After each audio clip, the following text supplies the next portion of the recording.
Yes, Michael, get your pitchfork ready because this video is sponsored by DJI. Tasty. This is the new Mic 3, and I'm so happy that they made the transmitter so much lighter and so much smaller. 16 grams each versus the 28 grams of the Mic 2, and the appearance size right here is quite on par with the Mic Mini. But what the Mini lacked that a lot of us got accustomed to over on the Mic 2 is the 32-bit float recording, which is basically the ultimate safety net in the audio world. You don't have to worry about talking too softly, and you don't have to worry about talking too loudly. 32-bit float recording allows us to, in the edit, boost the quiet part of our audio and lower the high parts of our audio without introducing noise or blowing out our audio. Now, this feature really ruined sound recording for me because I never bothered checking my audio settings anymore, which is kind of a bad habit to develop. Let me just add the wind muff right here. There you go. Fluffy goodness. Dual 32-bit float recording. Now, in addition to 32-bit float, DJI introduced dual recording with 32-bit float. So basically, there are built-in features in the Mic 3 that enhances your voice, whether it's to give it more clarity or cancels out background noise. It will record to two separate files. One file would be any of the voice enhancement that you've chosen with the tag edited in your file name, and the second file will be the raw recording with none of the voice enhancements with the tag original in your file name, both in 32-bit float. So as you can imagine, if you end up not liking how the voice sounds from the enhancement presets or how the mic handles the noise canceling, you still have the original raw recording to do your own processing in the edit later. Now, as someone who has a constant state of anxiety, especially on a job, I would literally roll multiple cameras and roll multiple mic sources just because you never know what's gonna happen. So I really appreciate the extra safety nets that the Mic 3 offers. And that's kind of the theme of this mic, and the sole reason why a lot of people would buy it. Safety on top of safety.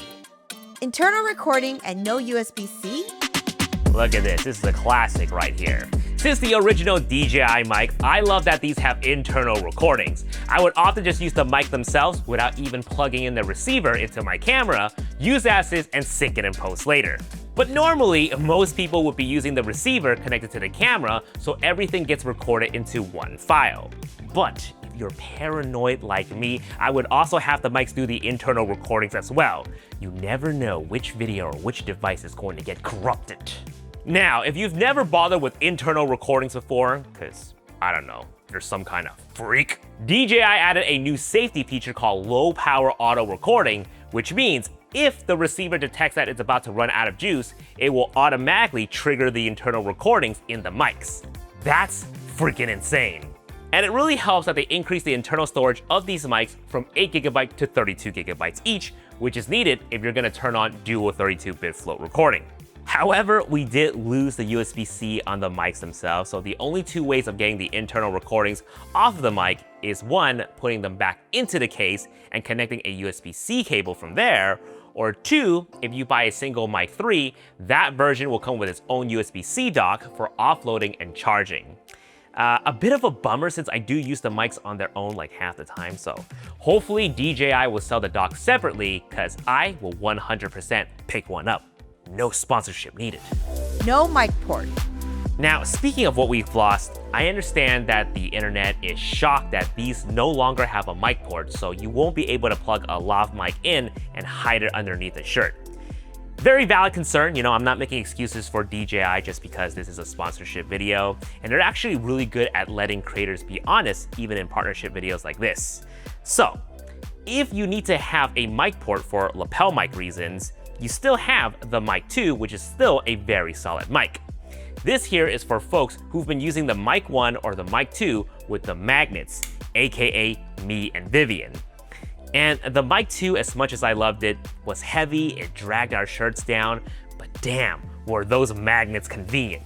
And we still have the magnets, plus a rotatable clip option, so we can clip the mic in any direction and keep the mic aiming directly at the sound source. We stick it on, start recording, and we don't need to fuss about the wires because we don't mind the mics being visible in the shots. For more pro environments, we get it, you don't want to see it, but for social media, people are very used to seeing these kinds of mics in the shot, so it's not a big deal for the other half of the creators out there. Feel free to disagree and be mad about it, Michael, but just remember you have another option right here. Receiver. Okay, let's talk about the receiver. Comes with a USB-C adapter so you can plug this into your phone. And we also have the mic cable that connects into the camera, and it now comes with a locking thread. Now, when you're using both mics, by default, it records both sources onto both the left and the right channel, as denoted by the letter M here, which means mono. But these types of mics nowadays can separate the two mics into two different channels. So transmitter 1 here would only get recorded onto the left channel, and transmitter 2 would get recorded onto the right channel, as denoted by the letter S here, which means stereo.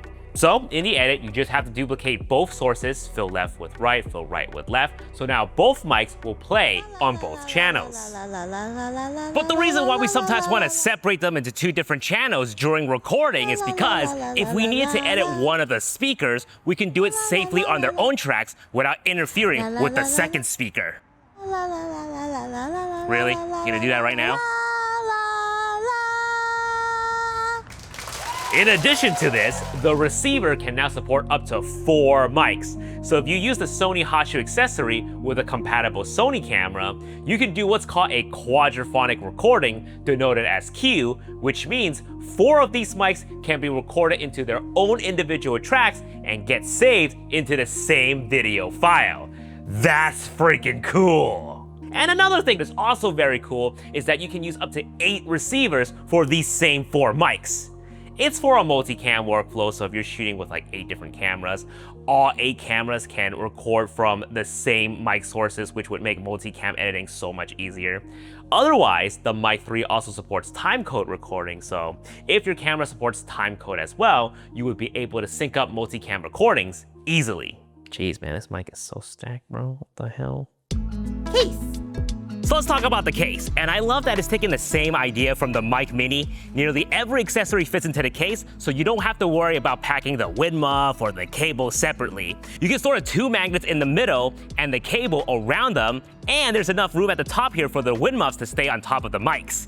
Sadly, not enough room for the USB-C cable, but everything that you need to capture audio is on the case. Now, each transmitter can last about 8 hours off a single full charge. The receiver can last about 10 hours off a single full charge, and the case itself has a built-in battery, so if you throw these back in, it will charge them 2.4 times over, so roughly you would get about 28 hours of battery life in total. After that, you will need to recharge everything, including the case. But DJI also has an auto on and auto off feature, so when the receiver is connected to a camera and the camera powers on, it will also power up along with it. And if the receiver detects no power from the camera, it will power itself off to preserve battery. What'd I tell ya? Safety on top of safety. Osmo Audio. And DJI has done a great job building up their camera and mic ecosystem thanks to their Osmo Audio feature. The Mic 3 can be connected to the Osmo Pocket 3, the Osmo Action 4 and 5 Pro, and the Osmo 360 without the receiver. And Michael, you might want to pick up your pitchfork for this because full disclosure, commission affiliate links are down below if you want to purchase and also want to support our channel at the same time. Guys, thank you so much for watching. We'll see you guys in the next video. Peace.